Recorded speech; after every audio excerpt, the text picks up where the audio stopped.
Hey guys, Ryan here, and today I'm going to bring you a replay in the Rodger Tier 8 German Premium Heavy Tank. It's your one class,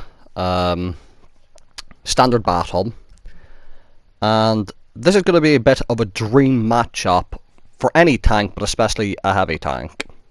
Not quite perfect, but still almost. And what I mean by that is, I'm in a Tier 8 tank. By the way, Felix was in his brand new icebreaker. Well, still fairly brand new icebreaker, should we say. And in this game, we're top tier, and there's no artillery, which is like the dream. Now, it's a big map instead of a small map. However, the Rodger is a respectably mobile heavy tank, so it's not too bad a map, actually. So there's no artillery. The big open map isn't even that bad for this thing. Now, what do you have to look forward to? There's a VK168 01P, and there's two super Persings. Now, I have way more than enough pan to go through them, especially considering this thing's premium rounds have almost 290mm of pan. The issue with this tank is, as you're going to see throughout this game, it's not the most accurate vehicle, a Tier 8 heavy tank. In fact, it's fairly derpy from my experience so far. Now, I actually stop here to line up a shot, long aim time at the light tank. And I roll for 330, which is a low roll for this gun, because it has an average damage of 360, but that's still more alpha, 330, than what a Tiger 2 has, for example, or a Lerva, which have typically 320 alpha guns, or the VKA, for example. Now I'm going to ignore the light tank to the left, and we've got multiple Tigers in front of us. Now, big old platoon of Tigers. Why is this an issue? They've got no armor, so I can just wreck them. However, the Rodger also has poor DPM, Tigers have good DPM. Meaning, if I go around that corner, all of them together can shit on me. Well, maybe Tiger P doesn't have good DPM, but the Tiger 1s and the Tiger 131s and all the rest of it, they have good DPM. Now, this tree in front of me is going to get in the way a little bit of my aiming, and it's kind of hard to see.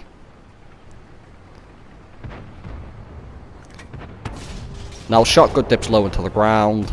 Friendly Garnet comes to join me and Felix here, and you all know I love the Garnet, so anyone playing a Garnet, I respect the fuck out of. And you're going to see, I respect them so much, that after I fire, Tiger 1 actually kills my gunner. So I'm about to drive out here in front of the Tiger 1, but I see that after I shoot, which I do get a shot in, I back up, our KV5 is in front of me, so as I drive forward, I actually start to back up, because I don't want to block him. And you see, I was actually waiting for him to shoot, but our Garnet doesn't end up shooting. So I drive forward, bait the shot, and then our Garnet actually finishes him off. Now there's a Tiger up on the hill. Again, between me, Felix and Icebreaker, we've got decent alpha and decent pen, and the Garnet with his DPM. We can just shred these guys. I've seen the RAM opportunity of this game. Gonna go in, don't do too much damage to him. I mean, almost half its health, but not too much. And Felix picks up the kill. Now, VK. I was going to try and race over to the rock, but there's enemies to the left, and I don't think I'd be fast enough to get over there. So instead I'm going to sit, hold down. I've got the APCR being loaded. And I was talking about how shit this thing's accuracy is. As I'm aiming, he's going to angle his turret, so I'm actually going to aim for the cupola. And I actually managed to hit it when I fully aim. To be fair to the VK, he is trying to use the rock as cover. But, you know, when people know where to shoot, I just missed the second shot. You really don't have much armor. You're kind of relying on, in the case of me, missing, basically, or not hitting where they want to hit.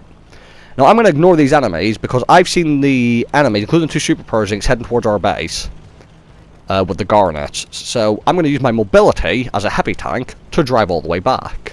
Because Felix is slower than me, so if I stayed with him and we fought off, and then our team died up here, and we need to go back, Felix would not be able to get back in time. Thought I'd try that shot on the move. You just saw an example of how bad the gun handling is in this tank, especially on the move. Now I'm going to stop and aim. Super Pershing are showing their side to me, giving me free shots.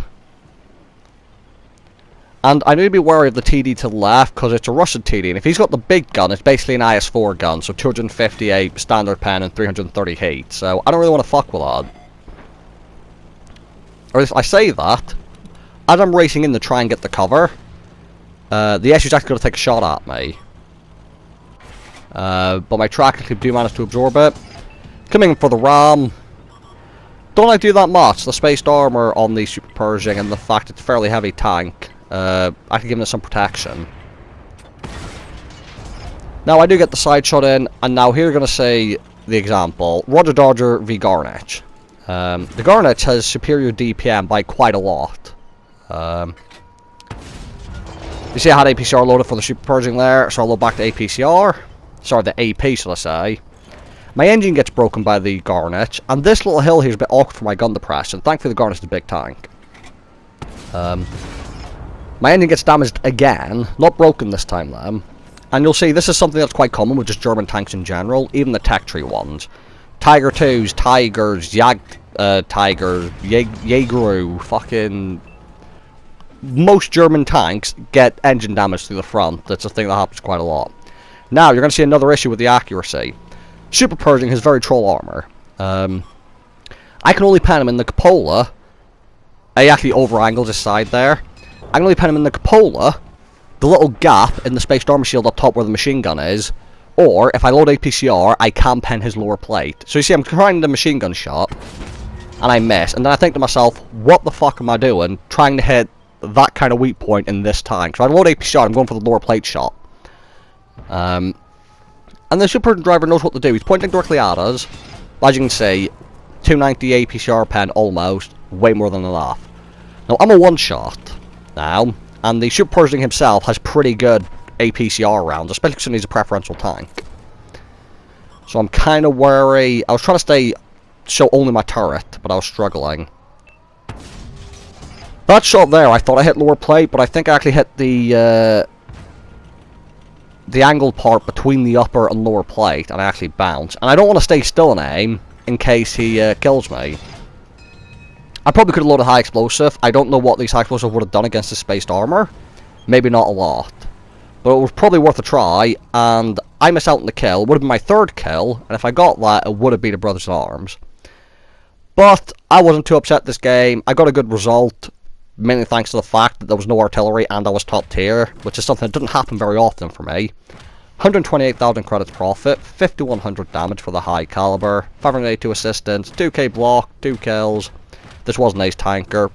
I also got a steel wall, a bit below steel wall, but, you know, a steel wall nonetheless. And as you can see, Felix and Iceberg got 5 kills, came second on our team on XP. And overall, we just shut down the enemy team by our aggressive play at the start, because we were able to push due to our top tier advantage. So thank you guys for watching. Hope you guys enjoyed the video, and I'll see you all in the next one.